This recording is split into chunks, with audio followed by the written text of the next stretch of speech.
What's going on, everybody? Good, we're doing Hi. well. All right, I got some people coming on board here. Hope everyone is doing great. For those that maybe haven't joined us before, I wanted to just maybe give you guys a quick little rundown of how our monthly webinar typically goes. We host this once a month on the second Wednesday of every month, and it's a great webinar for those that are interested in learning, how to start their own adult day center, or maybe they're in the process of opening an adult day center and they're trying to figure out, where do I go? Where do I start? What do I do? How does it work? Trying to get some guidance, trying to discover whether or not they want to, take this leap of faith and open their own adult day center. So, this is an opportunity for us to learn from each other and for you guys to ask me whatever questions that you guys might have. And I try to give everyone around 5 to 10 minutes per question. And, typically what I'll do is I'll go in the order in which I receive questions in the chat. So if you've been to this webinar before, you know how it works. If you are new to this webinar, make sure you put your questions in the chat box. And the people that are first to do that are going to be the ones that get their questions answered first. So those are kind of like the housekeeping items there a little bit. And that being said, we typically will always start out these monthly webinars with a little introductions from folks to kind of get to know where everyone's from, what stage of the journey that you're in, and so state, and then what stage of this journey you're in. Those are like the two main things. Obviously, your name, and if you're in the same state as someone else in this call, make sure you connect, exchange phone numbers, connect or build some rapport with each other outside of this call, because it's important for you guys to have a community and have people that you can kind of bounce ideas off of. But that being said, as people continue to roll in, if you guys want to go ahead and just take a moment, introduce yourself, your name, where you're from, and what stage of the adult day journey you're in.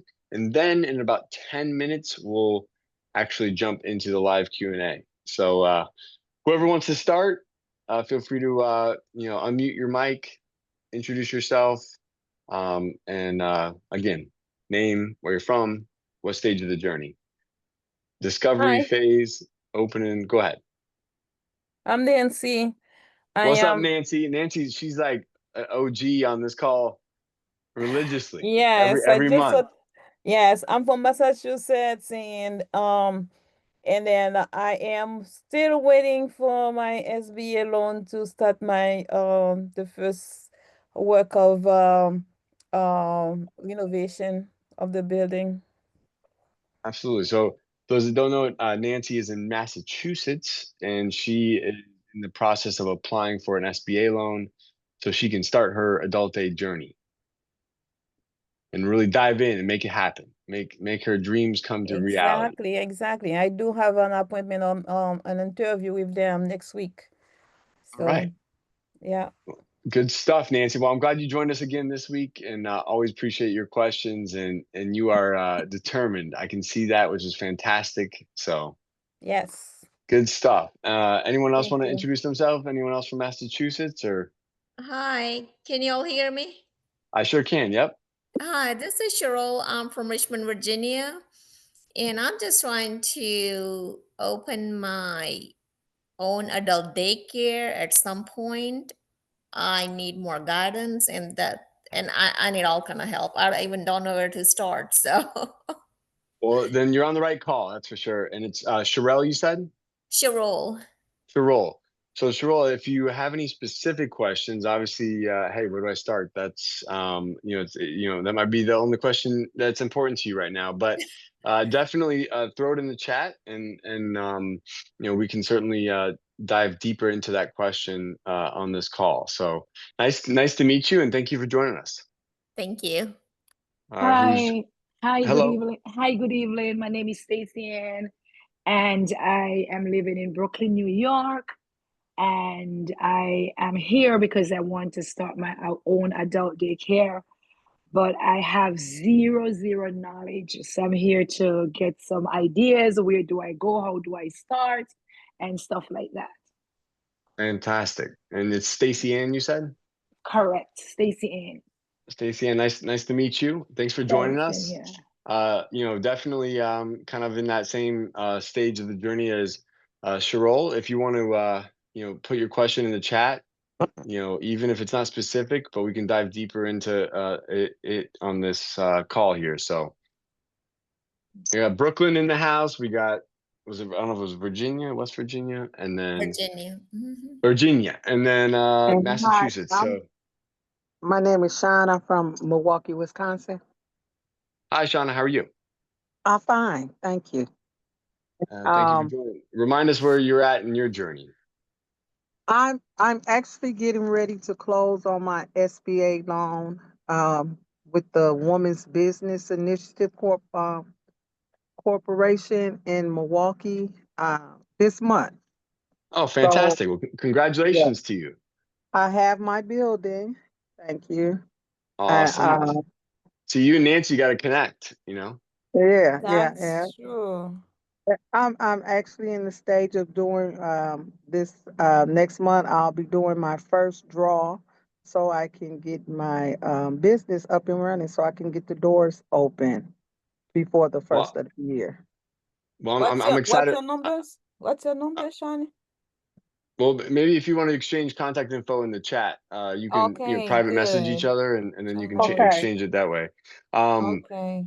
We're Shauna, good. what is, do you have any specific questions you want to throw in the chat? I mean, you're in a great stage, I do. okay, perfect. Definitely go ahead and throw those in the chat box and we'll jump into those here shortly. Okay. All right, we got maybe time for two more introductions. Yeah, Hi. hi, Kris. Hi, everyone. Can I go next? Yeah, go ahead. Yeah, this is Gula. So I do have this non-for-profit, the 501c3 that I created recently, and I named it Golden Moment Senior Center. And I'm located in Florida, Seminole County, Lake Mary, Hey, Heathrow area. that's where I grew up. Nice. So Yeah. And I started this because, I do truly believe that seniors deserve a place where they can stay active, connected, and then cared for, not isolated or overlooked. So our vision is very similar to ActivAge, Kris, and then that's how I found you. And then, which is why I started following you on social media. I really admire what you're doing and hope to build something just as meaningful for our community. So, and then right now, Golden Moments has everything in place on paper only. So I do have a 501c3 approval. I do have a full business plan. I did some community survey here, and I got a lot of interest from seniors around here, and then they're already asking to participate and even volunteer. You know, so the one major piece that I'm working on right now is the securing the funding for our building and renovation so we can open our doors. So that's our biggest priority at this stage. And of course, I do have a few questions. I'm gonna throw it in the chat, right? Yeah, definitely throw them in the chat. It's funny because the Okay. chat box always starts off really quiet and people are hesitant to put their questions in, and then all of a sudden 10-15 minutes into the call then it's stacked. So definitely get that in the chat now and we can try to get Okay. through your questions as well. Oh, thank you so All much. right, And I'm Gula. really excited to learn from everyone and you, Kris. Thank you. Yeah, no, thanks for joining. I think there was one other person that was going to introduce themselves. We'll do one more and then we'll jump into the Q&A. Hi, I'm Yes. Talia, and I am from Missouri in the renovation stage. All right. You said Missouri? Okay, awesome. Anybody else from Midwest? And so you guys have already got a building, and you're already kind of deep into your plans, and now you're in the process of reconfiguring the space or renovating the space. And Yep. do you guys have licensing there? Yes. Okay, so it is a licensed state. We'll definitely throw Talia. You're at a very unique stage as well. that I think is a critical point, because now things are really moving. You've committed, you've got a lease possibly, or a building that you purchased, and then you have money now into renovation. So it's a very critical time for you as well. And so love to be able to dive deeper into any questions that you might have too. All right, I think there was one other person. I'm going to make an exception because I was just going to do one more, but then both Talia and someone else jumped in the same time. So I thought I saw the name Jessica floating around. I don't know if you want to introduce yourself real quick, Jessica. Yes, you're And then, right. Yep. Thank you so much. Sorry, there's a lot of people wanting to jump in. hey, I just want to say all right. Queens is in the house too. I want to say hello from New York City, and I joined last month. And currently, I just got an approved line of credit, so I am in the process of site selection, and making sure I can kind of start from that perspective. Awesome. Oh, Hi, exciting stuff. Stacy, and here, could you hook up with me in Brooklyn, please, when you can? Queens, I'm in Brooklyn. Thank you. Yeah, everyone's representing. We got the whole country. We got Northeast, Midwest, Florida. So it's gonna be a great call. I love it when there's a lot of variety, and this will be great. A lot of different. Everyone's in different stages, right? Some people are in discovery. Some people, about to sign a lease. Some people just got funding. Some people are in the renovation stage. So a lot of great questions. This is fantastic. I love the variety. So we'll definitely jump into the Q&A section now. And I'll pull up the chat box here, and then we're gonna go through them. But again, I like to try to 5-10 minutes. If I ever do go long on a question, it might be because I think it might be helpful for everyone if we maybe dive deeper into that. But I do try to get through as many people as I can, so hopefully everyone can leave here with something to take with them. That being said, Nancy, she's always number one, jumping in that chat box, making sure she secures her spot. So Nancy, if you want to go ahead and secure, I know the rules. Yeah, that's right. That's right. Go ahead and share your question with all of us so everyone can hear. Okay. I have two questions actually.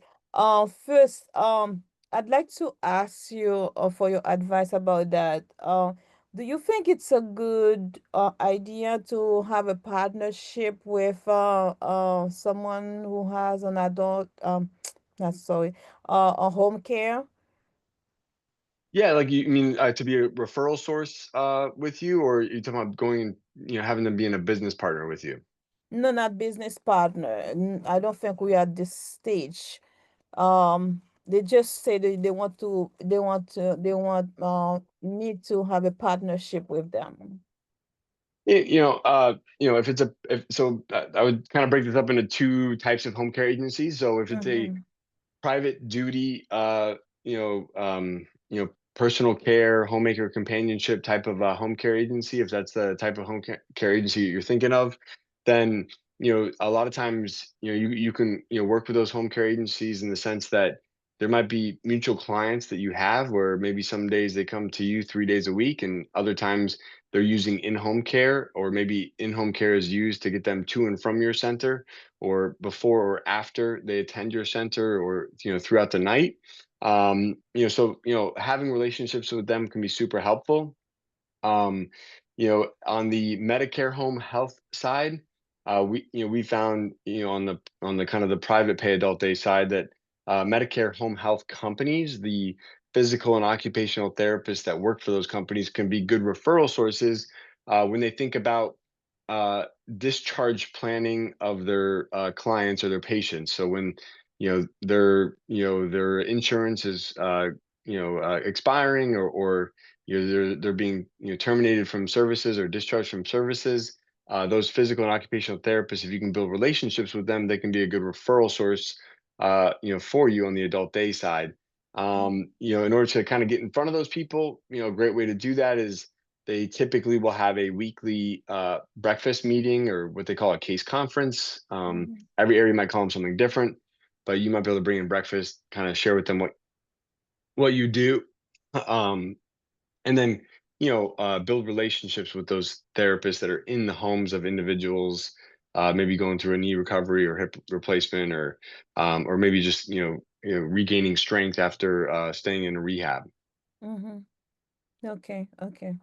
All All right. right. Thank you. But Yeah. for them, they do have a foster care program, aftercare program, sorry, and also they do have home care services also they offer. Yeah. Another Yeah. question I Well, have. well, Go ahead.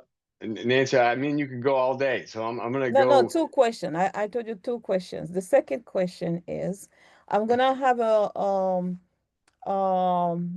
a interview with the SBA office Okay. loan officer. So what do you think would be a good way to approach them? Yeah. So I mean, you know, this particular loan officer, have you already like met with them before? Is this kind Yes. of a second meeting or? I met with them already, but not like formally. Okay. So when you met with them the first time, were you just inquiring about whether or not they did SBA loans for adult day centers and they were like, yes. And then they're like, hey, let's schedule a meeting for you to come in more formally. Yes, this meeting is after they receive my application. So I think Okay. they received the application, they analyze the application. Now they want me to have an interview with them. Yeah. So I would say, in my experience, I have learned over the years that 70-80% of the decision making from the bank has a lot Mhm, to do with the relationship that you build with the individuals who are the decision makers for that mhm, bank. mhm, Obviously there's this other 20-30% that is black and white and has to do with the financial side of things, and if someone's credit worthy financially, do they have money for a down payment, mhm, and other kind of check boxes that someone would need to check in order to proceed. But then outside of that, a large portion of I used to always think of banks as like it's black and white.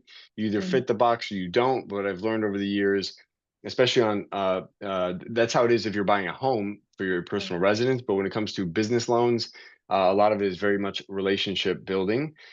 So when I think about this second meeting, because I would say, do you currently have a business plan? Do you have a general idea of how much money you need, how you're going to spend it? yeah, Okay, so I they would do I have would the business plan and the business projection already.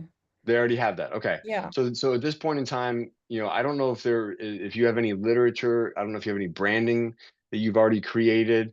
I don't know if you have any kind of even rough sketched floor plans of how you want the space to be. Yes, I Yeah. do have So all that, and they do have that too. and then so essentially you're going to go into that meeting trying to sell yourself. Like, why is Nancy the right person for us to give a loan to? Okay. What's special about Nancy that makes her like a bet that we want to make? Mm-hmm. We want to bet on Nancy. And why is that? I mean, Mm-hmm. one of the things I can say about you, Nancy, after being on these calls is you're very persistent and and you're determined. Like, you're the first one to always write in the chat. You're the first one to introduce yourself. If I didn't put some guardrails up, we'd have 7 or 8 questions. So you're very determined. You're very persistent. You got that grit. And these are all great qualities that the bank wants to see. So I think maybe focusing on things that you've done in your past that are you know accolades that can kind of add perspective to the bank and help them better understand who is Nancy and why do we want to bet on Nancy. Okay. All All right. right. Yes, thank you very much. I appreciate it. Absolutely. And then I'm gonna go on to, I think is it Lanice? Yeah, Lenise, how are you? How you doing, Lanice? Good to see you. I'm fine, and yourself? Doing good. Go ahead and feel free to share your question with all of us and we'll dive into it. Okay, me and my partner, we still like in the research phase, Yep. but we've done a couple things. Our biggest thing or our block is when it comes to funding and like the startup prices and the grants and loans. Do you have any specific people, like the top two or three, that you think we should go about when it comes to starting up an adult daycare? As far as raising capital. Correct. getting funding. Correct. Yeah, the grant side of things is going to, would be a focus area if you formed a nonprofit.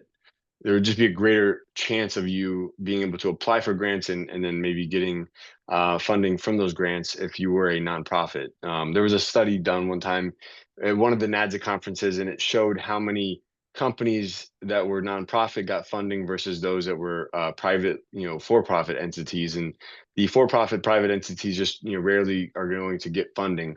But if you're a nonprofit, you might be able to get grants, and apply for grants, but those are going to be, unique to probably the state or that local area, and what type of community foundation do they have and what type of grants do they give out.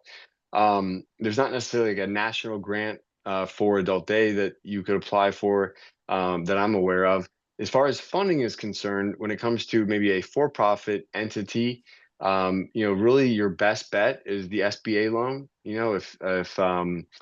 That's the probably the path of least resistance from being bankable, because SBA loans are intended to help new up and coming business owners. But the only thing about SBA loans is, really it's going to depend on your local market. What banks in your area specialize in SBA loans.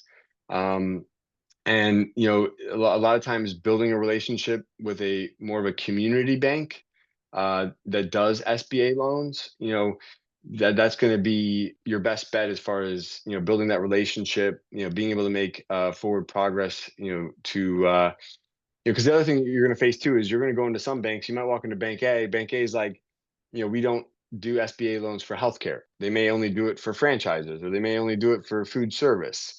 Then you walk into Bank B, and maybe they specialize in this sector of business, or you walk into Bank C and maybe they do healthcare.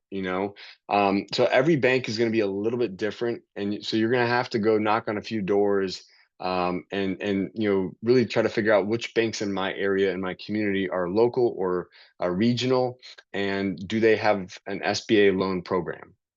Got it. Ooh, that was a lot. I hear you go. No, Well, but it was very informative, and I really do appreciate you taking the time and giving me that information. yeah, absolutely. And you can kind of you'll gauge their appetite as you kind of gauge their appetite for you kind of start narrowing down which banks you think might be a good fit Right. for for you that have an appetite or an interest in the adult day space or the healthcare space. And then before you apply and kind of go through the steps that Nancy had just done, then you'll want to like go do a little bit more research to kind of figure out how much money do I need, what size location am I trying to open, what are the projections going to look like. You're going to put together that business plan so that when you do go in and apply, you've already put the some work into the ask. That way you're not going in not knowing how much money you need, but you go in being like, all right, I need 400,000, I need to do this, I need to do that, I have this much money for a down payment, here's my plan, here's how we're going to get started, here's how we're going to grow, like just having all that stuff thought through. Got it. Okay, I appreciate it. You have a great Absolutely. night. Yeah, you too.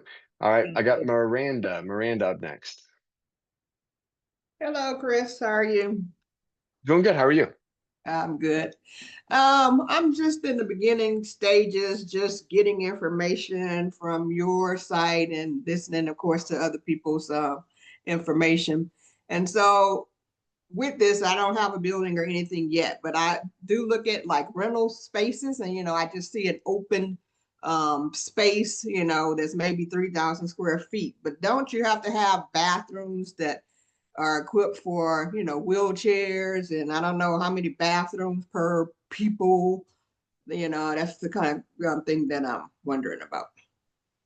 Yeah, so when it comes to restrooms, a lot of that will depend on your local zoning code, and so or potentially licensing, because every state's going to be a little bit different as to what they require, and so whether it's physical space and square footage or bathrooms, it's gonna be a combination of different entities that might be involved in calculating that.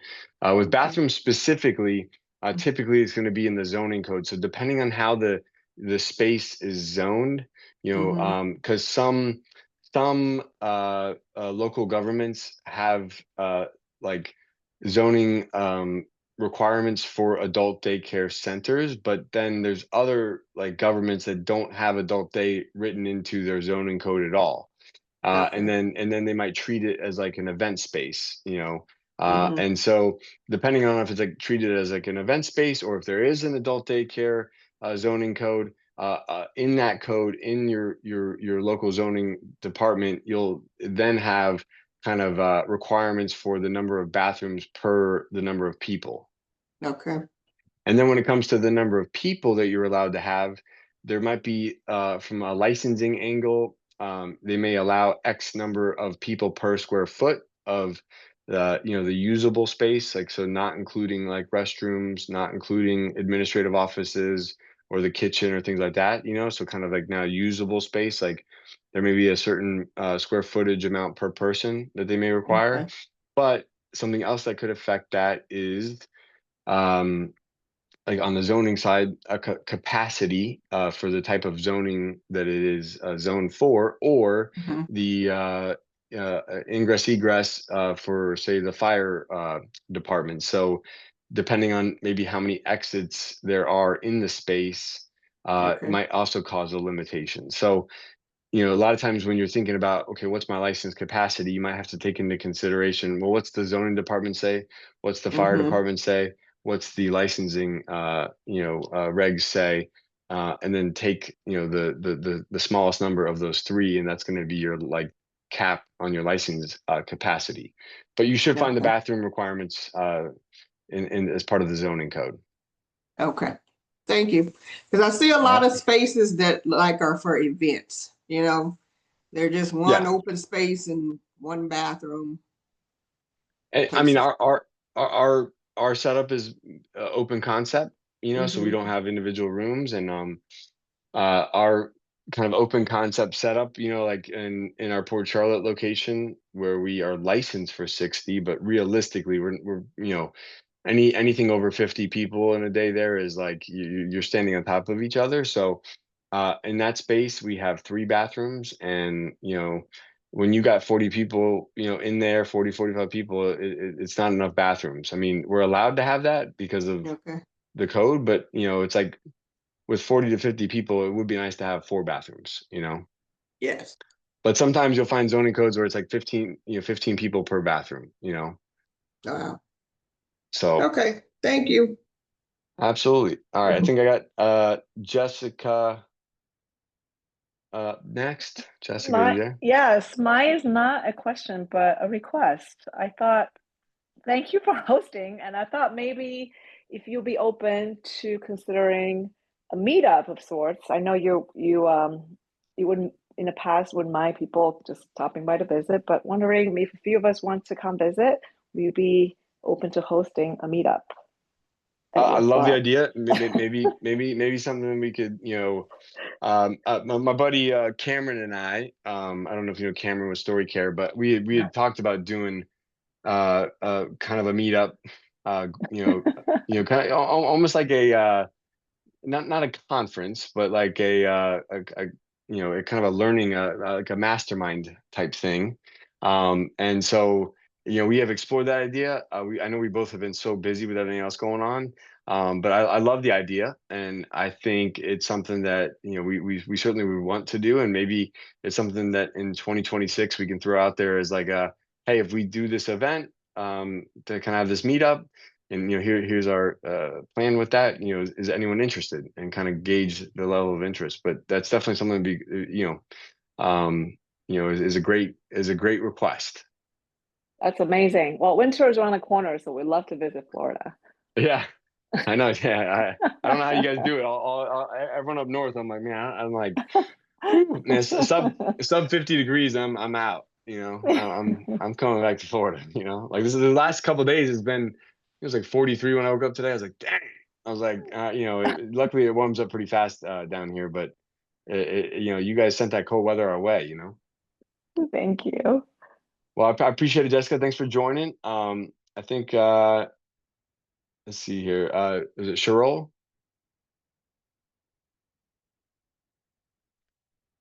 I'm trying to see who's still Yes. on. Okay. All right. Feel free to, yeah, I know you're in that beginning stage. Feel free to share your question. Let's dive into it. So I think what is the very first step that I need to do if I want to open adult daycare in Virginia?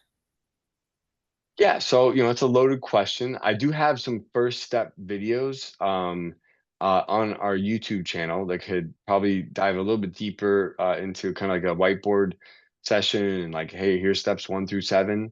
In my mind, if I'm just I have no idea if I want to do this or not. I'm just trying to figure it all out. For me, I'm going to like take a look at tour other centers in my area, maybe other centers in the surrounding area. I want to go, maybe see, is there an association in my state? If so, can I be a part of that? Can I get to network and get to know some other adult day operators in the area so I can get a feel for, hey, what's my Medicaid reimbursement? How does this work? How many adult day centers are Medicaid focused, or if they're private pay focused? Do I want to be Medicaid or private pay focused? Do we want to be a for-profit or nonprofit? What are other centers doing? And kind of like go and network, learn, build relationships with other adult day owners, and and through that, you're trying to get clear on what exactly do I want to open, because that's really the first question. I think I've always, if you some of you may have heard this, this might be new to, but if you're thinking about opening an adult day center, you have to choose an identity as the type of adult day center you want to be. And when I say that, one of the primary focus areas would be, do I want to be a Medicaid focused adult day center, or do I want to be private pay focused? It doesn't mean that you can't accept Medicaid if you're private pay, or you can't accept private pay if you're Medicaid. It just means that, is 50% of my revenue or more going to be through Medicaid, or is it going to be through private pay members? And then I'm trying to figure out, do I want to go young adult, or do I want to go senior dementia, Alzheimer's focused, or do I want to be for profit or nonprofit? And then lastly, do I want to focus on more of a social model or more of a medical model? So you take those 4 kind of overarching categories and you choose, the focus area you want to be in. So for us here at ActivAge, like specifically in say Sarasota, we're a for-profit, private pay focused, senior focused, and then medical model. Okay, thank you. And then that'll give you clarity on like, okay, I want to be this, and this. This is my identity. Now, what size of a location do I want to open? How much am I willing to invest in that? What is it going to cost me to get that open? And just then those kind of like thinking through those next financial steps. Oh, okay. Thank you. Absolutely. All right, I got we just flying through these questions today. I got Stacy Ann.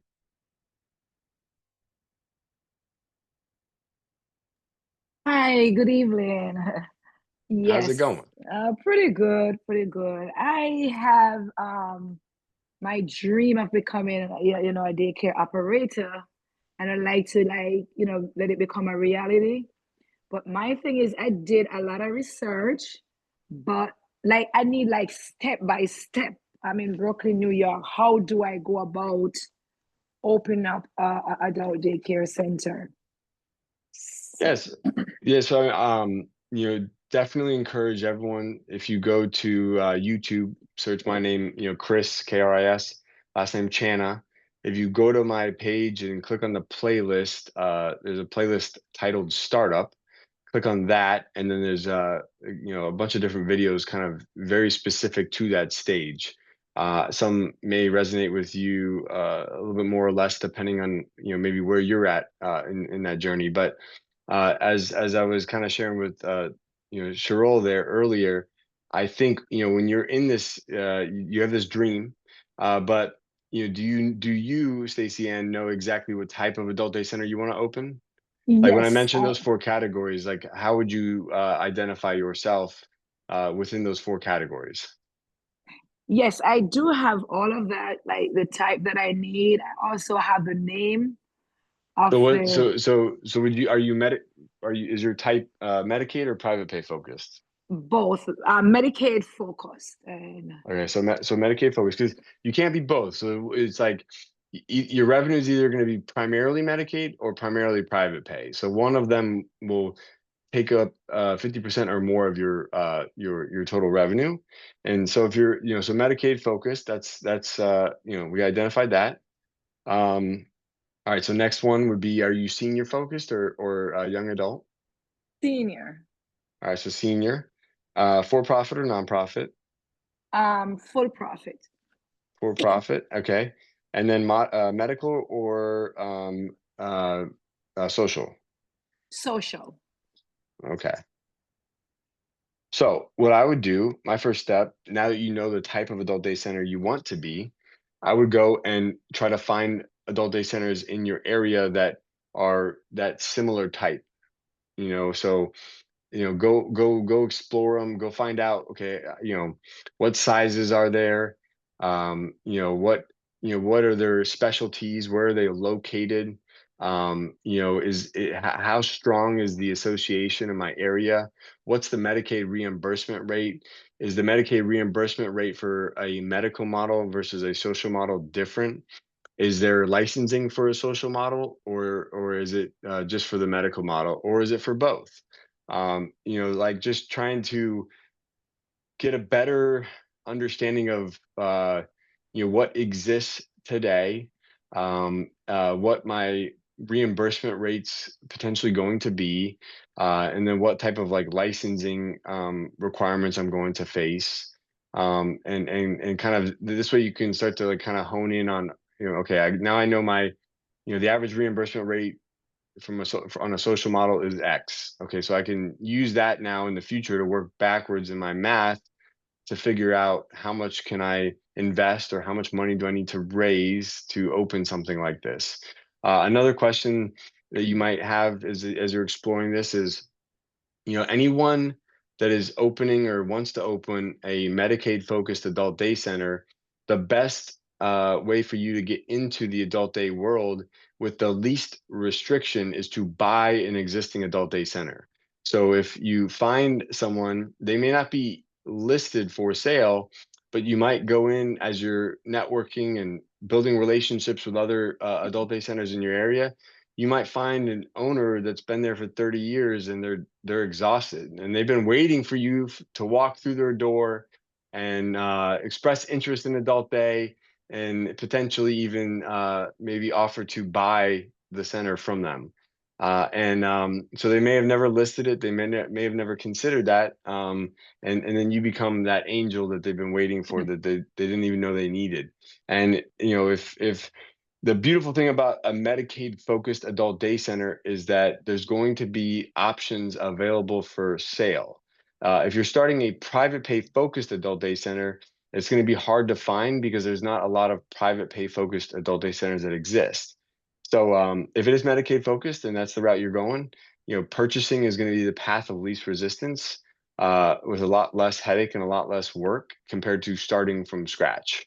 It'll also cost you a lot less. You're buying something that the day one, when you take ownership, it has cash flow, and you didn't have to go through all the headache that you go through when trying to start from scratch. But those are questions that you'll ask yourself as you get to learn and see all the different models in your area. What's the 10,000 square foot space look like? What's 5,000 square foot space? What's two?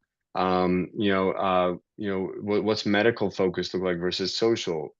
What's the difference in the licensing requirements, the difference in the reimbursement rates? Which one makes more financial sense? Okay, I see. All right, I think that would be my question now. Yeah, I've answered a lot. Because then as you kind of get through as you get clarity on exactly what you want to do, then where really the next real steps start to happen is, what is this going to cost? How long is it going to take? And what location or what size space do I need? Okay. You know, but you don't want to like go commit to a lease, select a size space, or throw a random number out in the air for what you think it's going to cost until you first know, exactly what type of center you want to open, you know. Okay, thank you. And then I have another question and then I'm finished. Like how, because my concern is always is I go ahead, I made all this preparation, and then like ahead of me for months I have the facility like no patient or no adult into the facility. So how do I go about before I even open to have like a waiting list? That's once I open the facility, all the burden is not on me. At least I have a few adults into the into the center. Yeah, really the biggest way to hedge against that is, the first 6 months. But 6 months prior to you opening or having your grand opening party, you're out there in the community networking, shaking hands, getting to know people, understanding, who your senior care market is, who are your referral sources, who are the case managers that refer Medicaid clients to adult day centers, getting to know who they are, becoming friends with them, building relationships so the day you open, they're not strangers, they're actual community partners, that are excited to come and support you and come see your center. Okay. All right. That sounds good. All right. And always, the biggest thing I always try to tell people and express is like when you're in that, say you're 6 months out from opening day, you know, if you're or even before that, you could be a year out, by the time you like sign a lease, if you have to do renovations and go through permitting and get approvals and have architectural drawings and go through then licensing, I mean, you very well could be 12 to 18 months out. But that entire time, uh, a big portion of your responsibility should be networking, marketing, and telling your story, and getting on social media, and getting the people that you meet in person, the key players, as you build that rapport with them. Now you're friending them on Facebook, or you see them on LinkedIn, and you see them in real life, and you build the real relationship. But you're also then an extension of that starts to happen online too. And then when you're sharing your story through social media, hey guys, we signed the lease today, and you're like talking about how you signed the lease, and we're so excited, check out the space, like I can't wait for you to see what it's going to look like when it's done. And you share that story, the first day you knock down the first wall, and you share that story. And then renovations are happening, and paint's going on, and you share that story. Like you getting the community and like your potential future referral partners involved in your startup journey, because that way they're part of your story. They saw this uh, vision that you had, and then they watched you build it. And there's going to be connections and a depth to the relationship that you build if you involve them in your journey, in your story earlier on. Okay, sounds very good. I really appreciate that, Kris. Thank you so much. Absolutely. Hey, thanks for joining. I guess we got Shauna Morris. You there?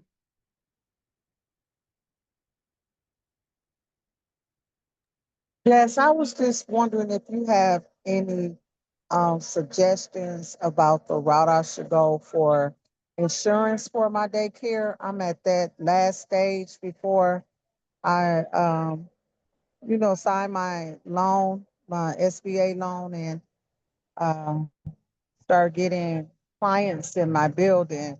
I'm kind of having a hard time with that. Like just people they just don't quote insurance or adult day insurance for adult day. Yes. I All right. actually was doing a little insurance shopping, and um, I kind of got a little pushback because of that. And I thought that that would have been a smart thing to do, to get at least 3 quotes and go with the best. Yeah, for sure. But I just I don't. I It was just just I not falling just for me. I just sent you our insurance contact. His name's Michael Howard. And he is a broker or whatever, so he has different relationships with different healthcare partners. He specializes in senior care, everything from adult day, assisted living, home care, all that kind of stuff. So feel free to reach out to him, and he can, maybe pull some quotes together for you.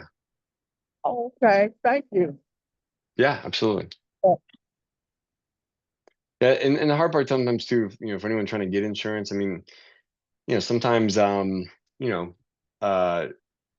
lot of insurance agencies, unless they're specifically focused on healthcare or senior care or long-term care, adult day may not be an insurance that they, are familiar with or underwrite often. So, you might have to do a little bit more digging, or try to find insurance companies that maybe specialize in long-term or senior care, because they may have more familiarity with adult day. But it can be kind of a pain point. If they're unfamiliar with adult day, they may have no idea, where to go or how to quote you on it. You may get quotes that just seem absurd. And it might be because that insurance agency or broker, sent it out, and they got quotes back from other companies that maybe just don't specialize in adult day or not familiar with it. Yeah, that's what's my thing. I was getting a little quotes that seemed like they were, kind of like you said, absurd, but I don't, I don't know what to do. My thing was, I didn't know if it was absurd or not because I hadn't, this was my first time trying to Yeah, get insurance for my daycare. So I didn't have anything to base it off of, if it was we a just have fair to quote or not. we just have to remember that in the grand scheme of long-term care, there's 35,000 home care agencies, there's 28,000 assisted living homes, there's 15,000 nursing facilities, skilled nursing facilities, but there's only like 4,000, 4,500 adult day centers. So it's, compared to the other long-term care options, adult day is like such a small industry that's why some states and some local governments don't even have zoning codes or licensing requirements around adult daycare, because it's not a big thing in that state. Yes. But Now, one, one more thing I would suggest is you can go, I don't have it off the top of my head, but you should be able to go to uh, the NADSA website. So the National Adult Day Services Association, NADSA.org. Go there. I believe there's a page called Strategic Partners. If you go on that page, there should be an insurance company or potentially two different insurance companies that are, I think, strategic partners. And that would be another place I would go, in addition to, say, like the gentleman I sent you his contact info for, because obviously they're supporting NADSA, those insurance companies, underwrite and are familiar with adult day. oh, okay. That's a very good idea. Okay. We got you, girl. We got you. I was gonna go to Gula. Yeah, hi, Kris. Yeah, thank you. So my question is for the nonprofit, for new nonprofit like mine that have everything prepared on paper, but we still need funding to secure a building and complete renovations. So what strategies and the grant types or funders would you recommend for raising early capital for like facilities and a first year infrastructure? Because I'm also curious whether there are like local or state or some philanthropic programs that support new adult day centers specifically, and then what would be the best way for a brand new organizations to show the funders that we are credible and we're ready even before we have the building. I did apply for like a Florida Blue, for example, but they did deny my application because they only support established programs. Right. Yeah. Yeah. And how much money are you guys trying to raise? I was thinking, I'm not sure, Kris, but the very startup cost probably 50 grand at minimum. Yeah. Yeah. I mean, I know, like you talked about, because didn't you say you had like kind of you put together like a plan for the center, like Yeah. You know, or maybe the nonprofit organization, because I know you got the nonprofit status, but do you have a general idea of like the size of space that you want and how you're going to earn revenue, if you're going to focus on the Medicaid side or private pay? Like, have you thought through those things yet? No, that would be my next question for the next session, actually, Okay. because there are limitations as a non-for-profit, you know. Yeah, so I think you know, when I think about the nonprofit route, I Right. think just as if that for-profit person was going to apply for their SBA loan, you know, if you walk into a bank and you know, you're not exactly sure how much money you need, and then what exactly you're going to do with that money, you know, there's a very little chance that that bank's going to give you a loan. And so when I think about the nonprofit side, you know, Yeah. the same thing goes, is like, I need to know exactly how much money, like what's my target goal that we have to raise to uh you know, to get the project off the ground, to build it, to market it and For fund sure. it for the first year. And what's that total amount? And then how do I rally my community to help us achieve that goal, you know? And then, you know, when we achieve that goal, you know, we came to that number because we put a plan in place and we started to outline exactly how much these things cost. And now I can, you know, take that plan that we put in place and execute on that plan. You know, but I think it's very important to kind of have that laid out forecast of like, you know, how much money we need, what's our goal that we have to raise, and then what exactly are we going to do with that money. And so whether you're for profit, nonprofit, the same principles apply, but the funding source might be different. You know, so I think like, you know, you getting clear on, you know, that adult day identity I was talking about earlier, you know, like, you know, are we going to focus more on private pay or more focus on Medicaid? You know, who's going to be our, you know, primary demographics we serve? And then, you know, once you know that, then, okay, what size location do I need? You know, are we leasing it? Are we buying it?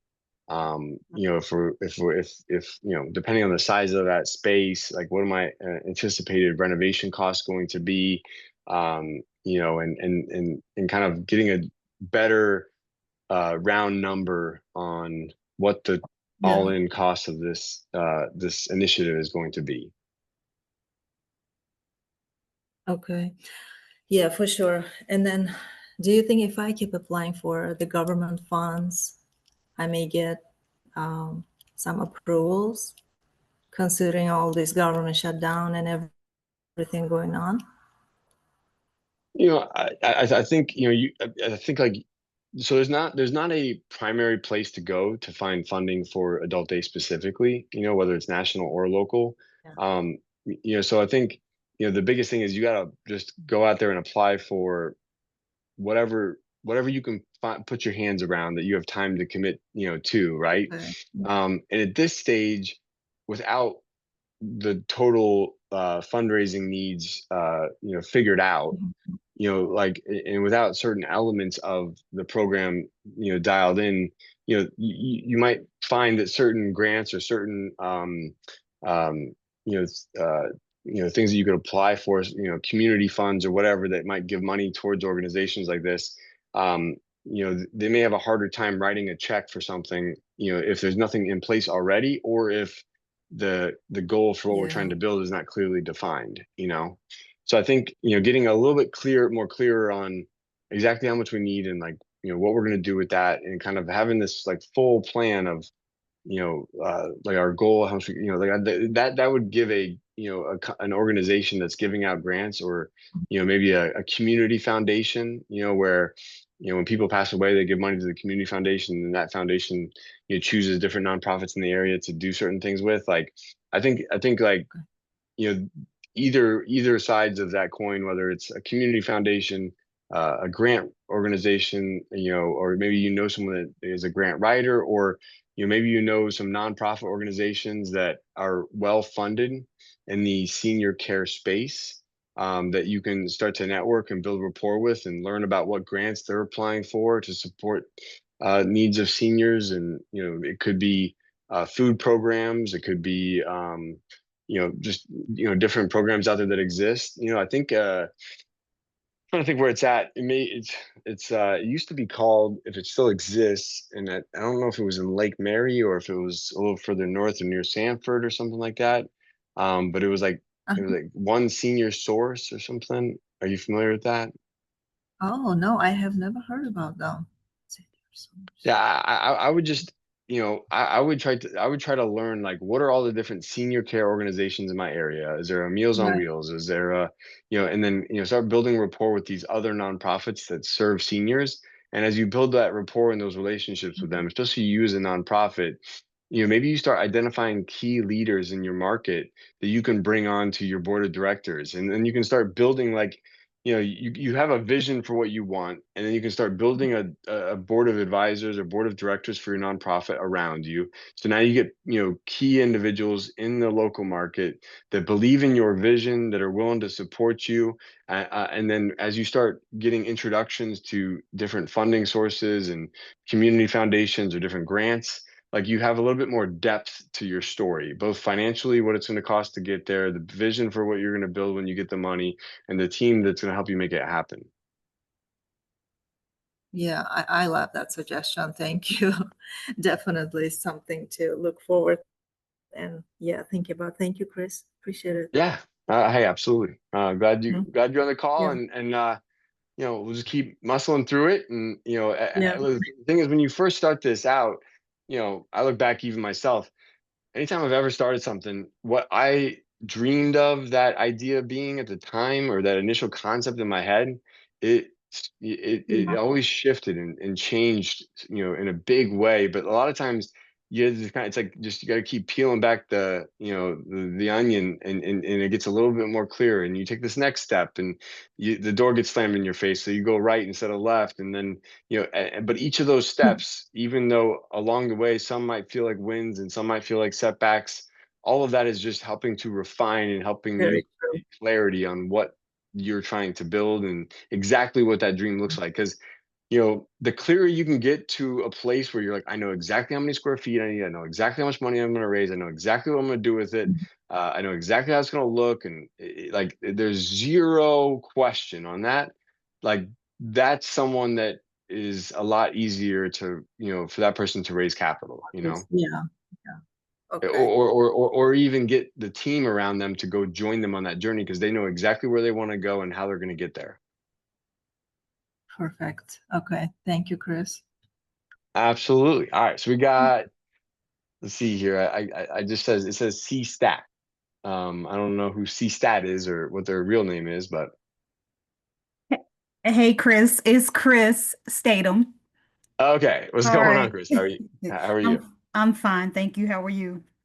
Doing good. Doing good. Well, Good. feel free to share your question with all of us, and we'll dive into it. Okay, so my question is, I don't really know. I started out with a friend of mine who started the adult day, and he opened up in April in South Carolina, and we're only one of two in our area. And since April, we only have one client. And it's been a struggle to try to get more. And sitting here listening to you guys, I realize that I don't know whether he's medical, social, or adult, older or younger, because he's or Medicaid or a private pay. So I think he started out as being Medicaid, but I see the focus need. I assume that the focus needs to be on private pay since we're not successful with Medicaid right now. So I was wondering how to tap into that market for a private pay. Do I visit doctor's offices, or how do I handle that? Yeah. So you guys, and sorry, what's the relation of them to you? Are you're Okay, I'm the administrator for the daycare. I okay? can, Got it. yes, Yep. yes. So Okay. So, and then what area are you in? Can you, like, give me you don't have to South give me the Carolina, address, but we're in South Carolina, upstate South Carolina. oh, what city? Yeah. Pickens, Pickens, Pickens. yes. I'm just trying to get an idea of the size of the area. Do you know what your density is, like, as far as the population density? I do not. I'm actually traveling like an hour to get to the location every day. So I know very little about the area. That I feel like that's part of why I'm not successful in bringing in new clients because I really don't know the area that well. Are you in Greenville? Like, or are We're you? we're 30 minutes away from Greenville, yes. Gotcha, gotcha. So for the most part, like really, like if, like people have to be in Pickens to utilize the service. Right. Is Yeah, there is there is there is there assisted living at all near you guys, or any other long-term care services? well, we do have one other adult daycare that's about 15 miles away from us. Okay, and what's do you have any idea what their census is on a daily basis? I'm believing I can imagine that it's probably at least 30, at least 30. And it looks like to be the younger adults. Okay, yeah, gotcha, yeah. Man, it's a tough one, Chris, because the hard part is it seems so rural there. It's very rural. Yes. And how far away is like towns like easily, or like how far of a drive is easily? Okay, Easley is only about 15 minutes away from us. So 10, 15 minutes, depending on where in Easley. Clemson is about, I guess, a good 30, 35 minutes away. And what size of the facility are you? Square footage, I'm not sure, but we're licensed for 36 people. Okay. Man, this is a tough one.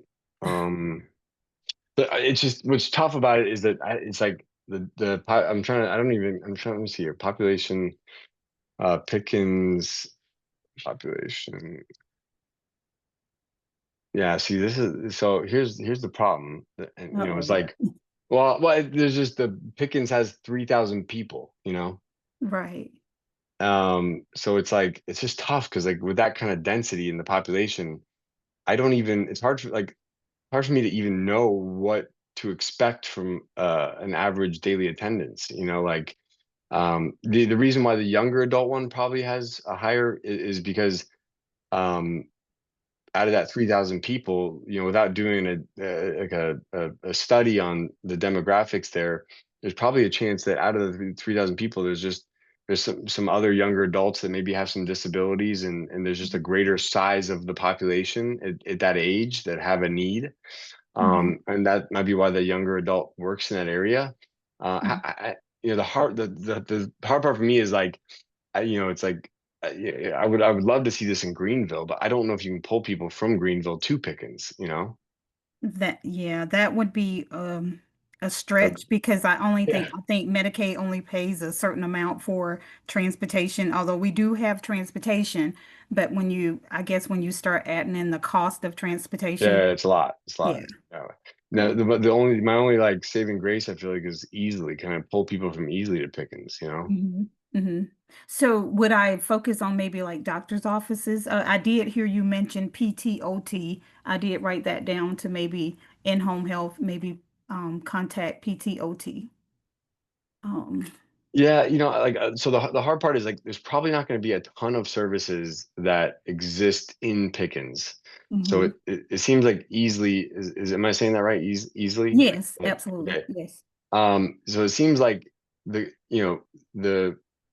the greater population size that's closest to Pickens is in Easley. And the Okay. next question I'm trying to figure out is, okay, out of the people in Easley, what percentage of those there are, more Medicaid, are these rural areas more Medicaid funded, or are they like, because I don't want to send you down the private pay path if the private Uh-huh. pay path doesn't exist, you Okay, I know? understand. Hmm. So like, now I'm trying to understand, like when I look at like if I were to go to Easley and kind of look at I don't know, I don't even know if they have an Easley an assisted living, or if they have skilled nursing or home health or home care, private duty home care. I don't know what types of long-term care services they have, but Easley, if you were to reach out to anyone in that area that does serve seniors, get a gauge for, are they serving private pay seniors, or are they serving more Medicaid funded, seniors, Because then at least you know, if everyone you're talking to is like most of their clients or patients or members or residents are on Medicaid, then you might still want to stay on the Medicaid, you know, train. We just got to figure out how do we get more Medicaid clients from the Easley area. Okay. Okay. All You right. know, because it's more common for a rural area to, you know, to have more Medicaid, you know, a higher percentage of the population being on Medicaid, you know. Right. Okay. So like I just don't want to send you down the private pay path and you guys put effort into that, and then you know you know you either waste time and money going down that path with not a lot of fruitful, you know, because the nice part about Medicaid, so with private pay, you have to have like this omnipresence marketing approach, meaning like you're everywhere to everyone at, you know, like all over, like you're you know, spending money on Google paid ads, you're knocking on doors, you're going to doctor's office, neurologists, gerontologists, you know, you're doing lunch and learns, you're doing case management breakfasts, you're educating skilled nursing rehab case managers, hospital social workers, discharge planners. Like it's a big lift to go educate all these referral partners to like hopefully, you know, find the handful of people that are going to send referrals your way. On the Mm-hmm. Medicaid side, you just have to tap into a handful of really good case managers, you know, build a relationship with them. You know, they send someone your way, you take care of them, and you build good rapport with them, and now they start sending more and more people your way.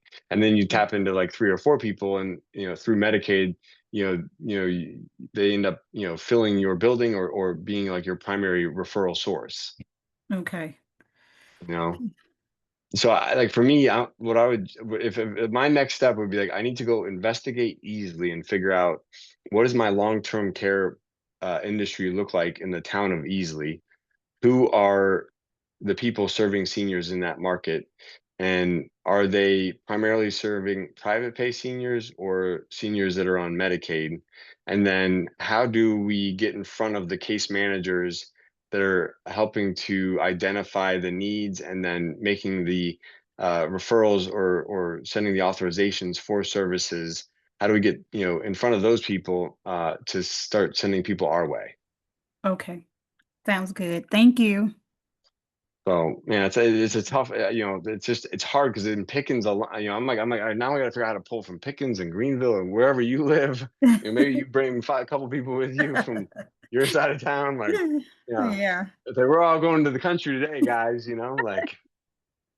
Yeah. So you know, it's hard for me to give you I'd have to almost investigate the area a little bit more myself to kind of, you know, direct you down the right path. But I do feel like, you know, staying on the Medicaid path is probably the right route. We just now got to figure out Okay. how do we get in front of more people, you know, and Okay. Okay. that's really going to come to what towns around Pickens have a greater population density and how do I get in front of those people? Okay. Got you. Okay. All right. Thank you. Good question. You know, I don't get stumped often, but those that was a good one. All right, there was one more I think, and then my golden friends. If you're still on, I know we're running a little late.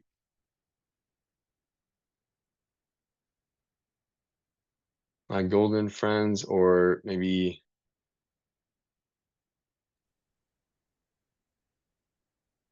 is it? Am I saying it right? Tyla? Talia. Talia. Oh my gosh, I butchered you. I'm so It's okay. sorry. Everybody does. Talia. All right. Well, let's jump into yours and we'll wrap it up with where you're at. I think you're in a very you know, interesting stage that could be helpful for a lot of people here that are probably walking into your next step or the steps you're in now. Kris was actually really helpful for me. So I'm very similar to what she has going on. I'm in Missouri. I'm in a town of 2,500 people. We pull from a lot of farmers. I Well, have about 60. I hope I didn't just, you know, completely scare the crap out of you. I'm A sorry. little bit, but I am very motivated, so it's okay. We have about 60% Medicaid, so that's why I'm not totally, I mean, a lot of old farmers, a lot of sandwich generations. So Yeah.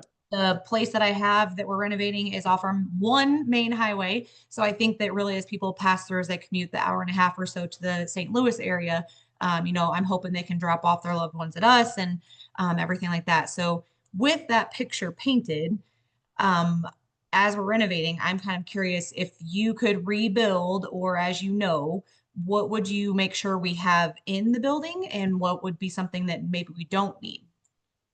Do you mind giving me some context for your size of your space? Also kind of maybe your renovation budget, you know, and just Yeah, kind of, yeah.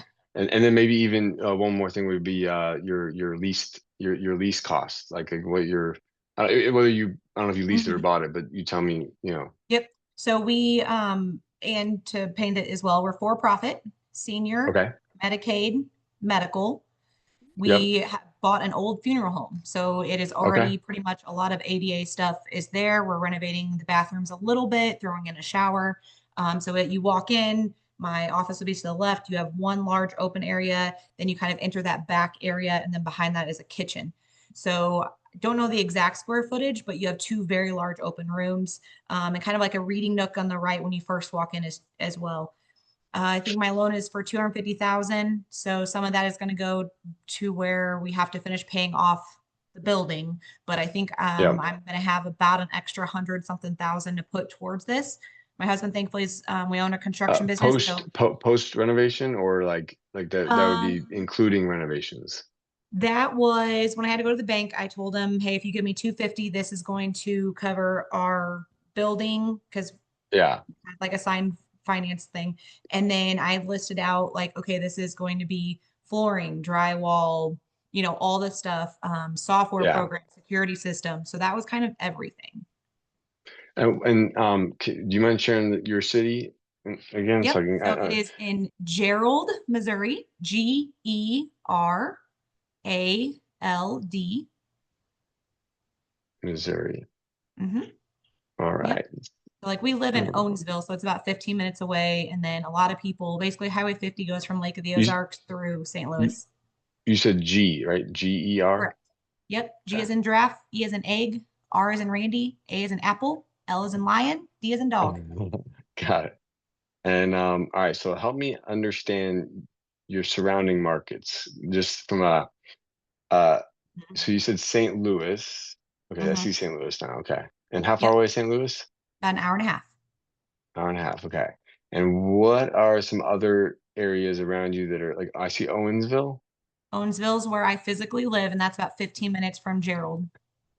Okay. Okay, 15. So when you look on these world maps, like Owensville looks like an hour away from Gerald, you know, so it's like, Uh-huh. just because It's a you know lot you of can't farmland. you have no context for time, because it's just like it's you just Mm-hmm. see this vast, you know, open space of farmland, you know. Yeah.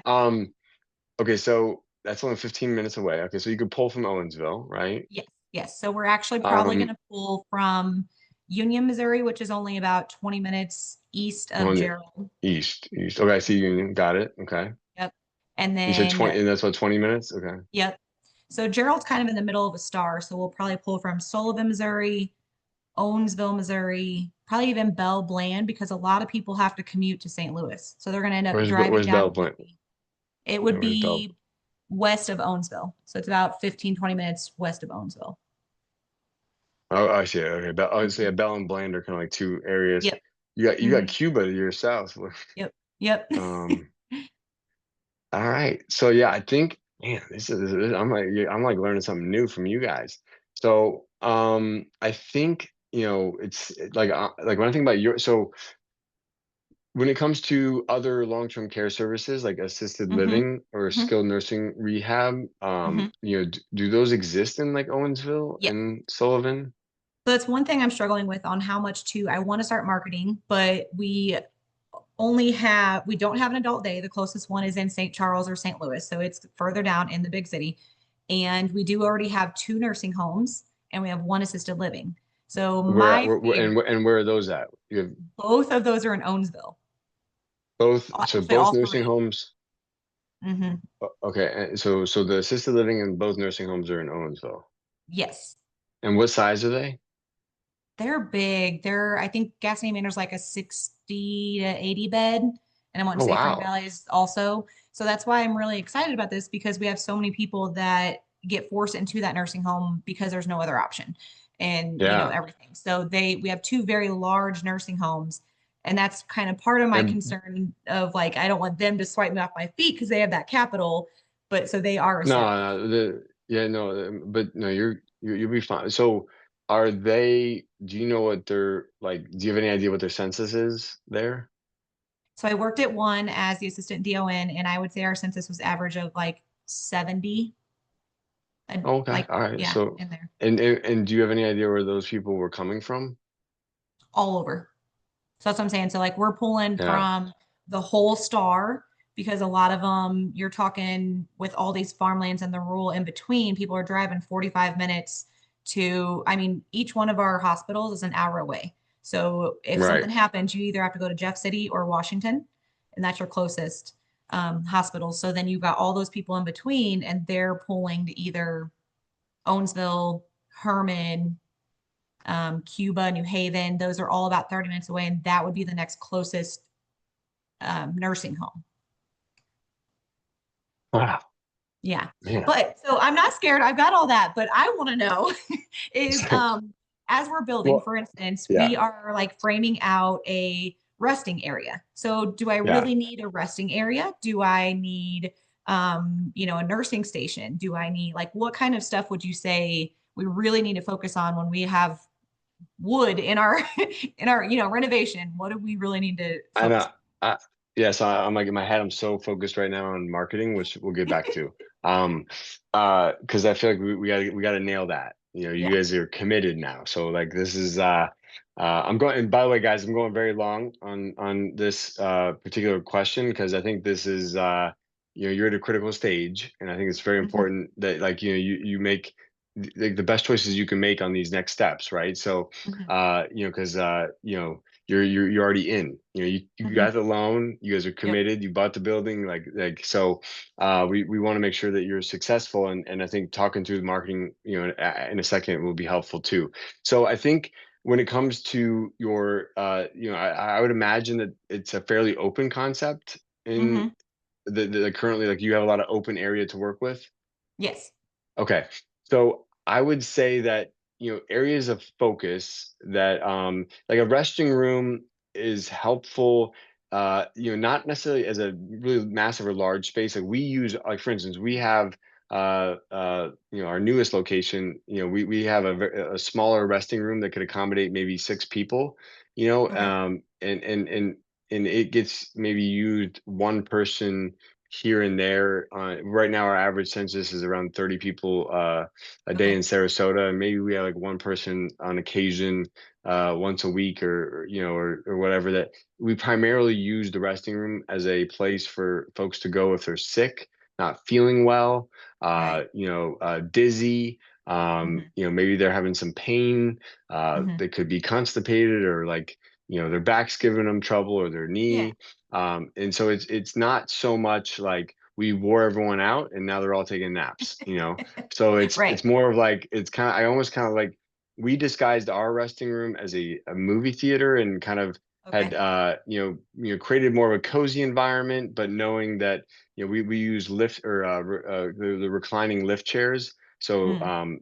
like they can be cozy. We can put their feet up if maybe they got swelling in their legs. Yeah. Like so it's more like kind of like we're triaging individual needs that might arise, but more so from Mhm. those other things I mentioned, right? So not so much to truly like to give everyone a break during the day, if that makes sense. Okay. So Yeah. space wise, maybe enough for what's your goal capacity?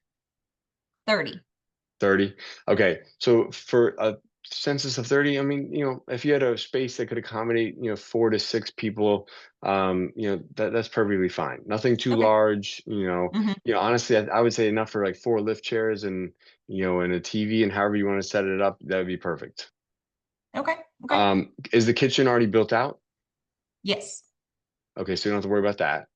Mhm. Um, I would imagine, what about secure? Like, do you have a plan to put secure doors in at all? Secure doors, I'm not sure on, but I did like I kind of was wondering when you're passing medication, since I'm medical, do you need to have a specific, medication cabinet or a certain area for that?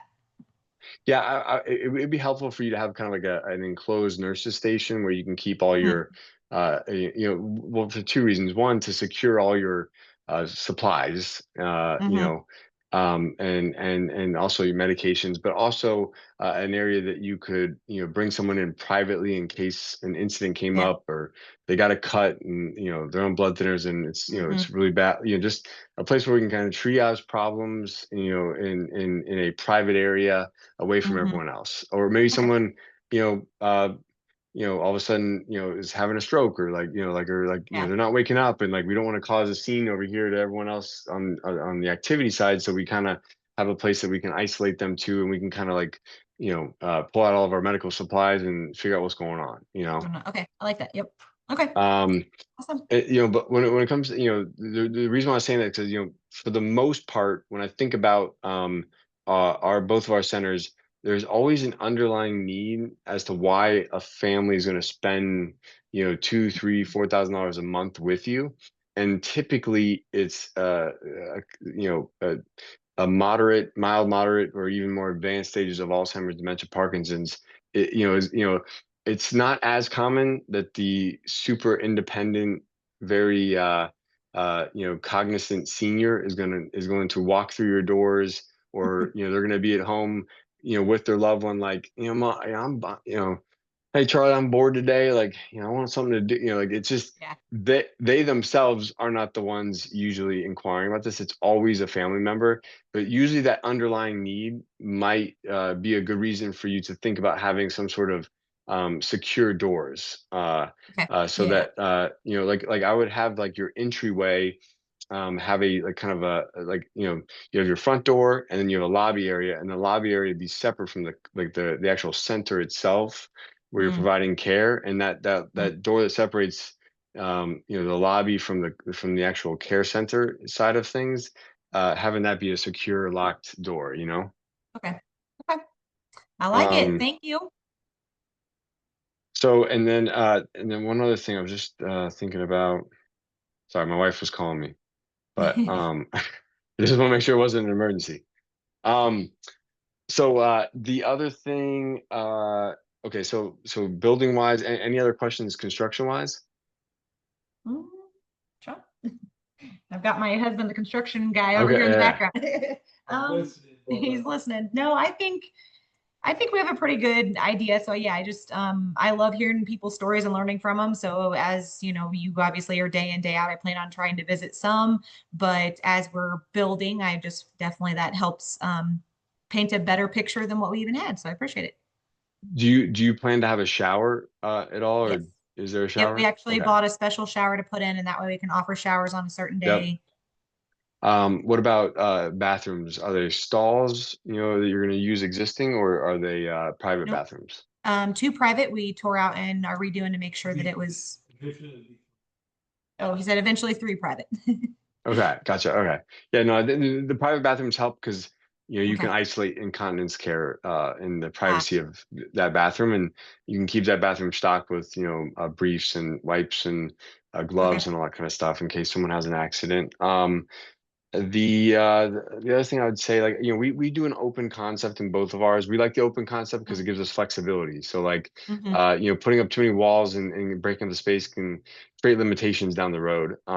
So our main open area serves as both where we eat, where we do crafts, it's our dance floor, it's our chair volleyball area. Like, so we just move the furniture, our chairs and tables around whatever activity we're doing.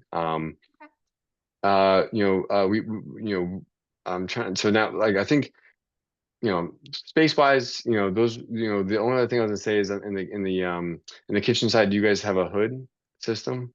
No. No. Okay. Is there ventilation at all? Like, so if like, say you were cooking or preparing like a burger and it was getting a little, I'm just trying to think. It's attached to the garage, but I think for now we're actually partnering up with our senior center, and we're going to have the meals. We Meals call them in the delivered? morning, and we say meals delivered. Yeah, in the beginning stages Okay. at least. All right. So, trying to think What space kind of tables wise. do you have? Like easy to fold up? Is it round, foldable, rectangular? What have you found out to be easiest? Yeah, great question. So we went with circular in our Port Charlotte location. Loved the idea of everyone being able to sit around the table and see each other, because then you could also fit 5 or 6 people. However, it poses a problem when you want to put the tables together, Mm, because now you have these weird areas where people can't sit, with circular tables. So in okay. our Sarasota location and moving forward, we decided to go with squares. Square. And Okay. yeah, square tables, because then that way you can turn them into long rectangular tables. You can make a big square. You can use it Sure. in a lot of different ways. Traditionally, also we don't like so we used Webstront, so Webstront store.com for a lot of our like tables and the legs and stuff like that. If you can buy them from an existing restaurant somewhere, or Mm, just to save on cost, that could be another great alternative.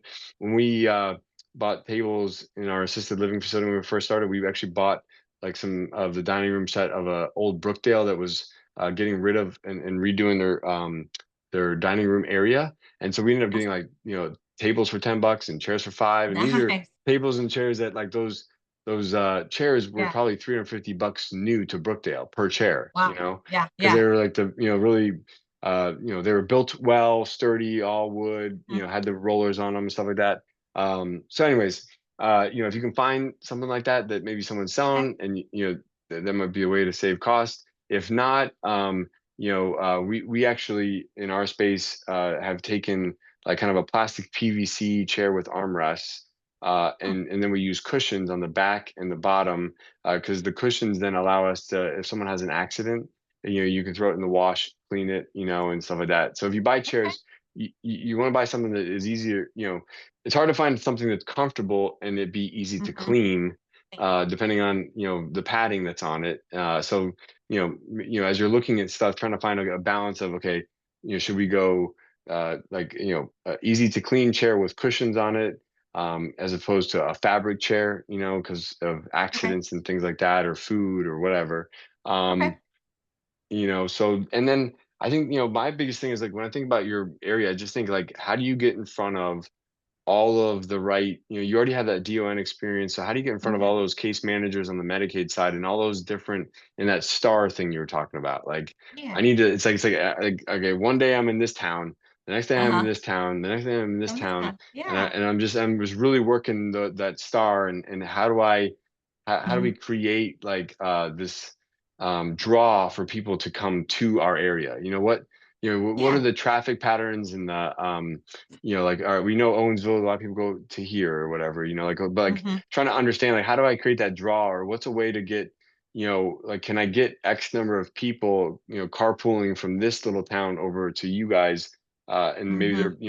they're, because I know we have transportation, but there's like this one area of town that, like, it's hard for us to get to using our transportation. And so we Yep. actually, the family, they live very close to each other, and the two Hmm. daughters, they coordinate carpooling their moms together to us, and That's awesome. maybe in that smaller town feel, there's ways that Hmm. you can, through maybe church communities, or through other, I'm just trying to find a way to, like, create Yeah. this draw, from these Yep. other towns. Yep. Yep. How do I get So these other thankfully, towns my involved in my adult day center?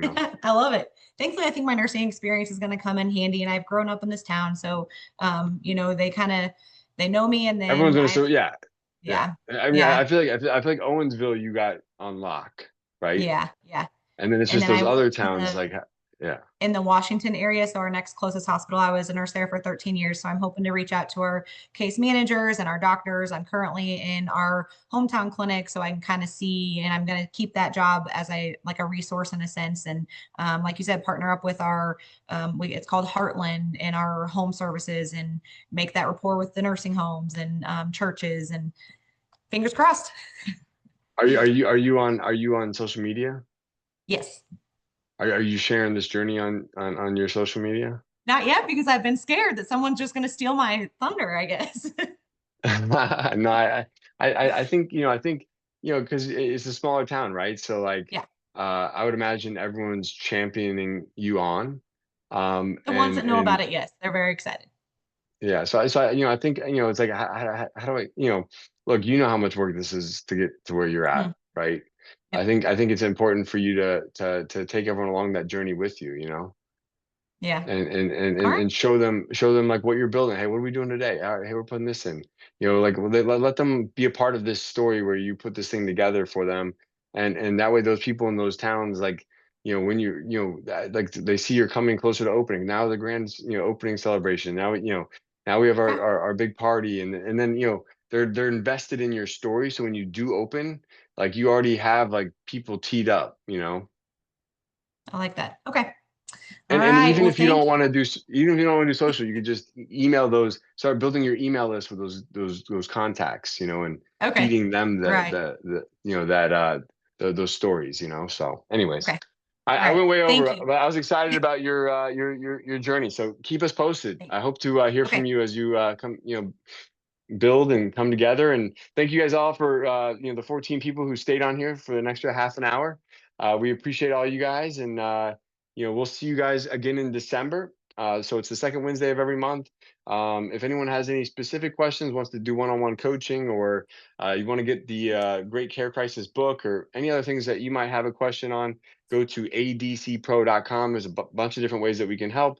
Otherwise, we'll see you guys next month, and we'll do some live Q&A again. So have a great evening, everybody, and happy Thanksgiving.